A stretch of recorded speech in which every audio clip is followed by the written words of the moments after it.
प्यारे दोस्तों, मेरा नाम है गुलाम मुस्तफा और आज मैं आपको बताऊंगा कि गर्मी दूर करने का आसान तरीका।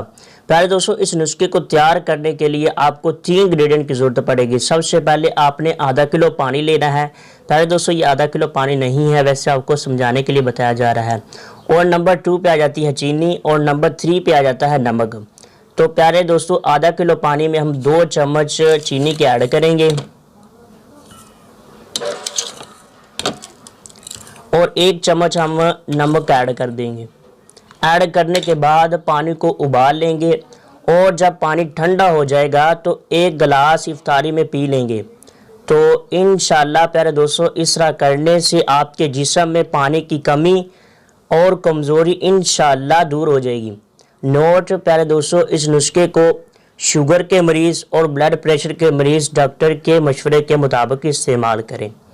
प्यारे दोस्तों, आज की यही थी वीडियो। लाइक करें और शेयर करें अपने प्यारे दोस्तों के साथ।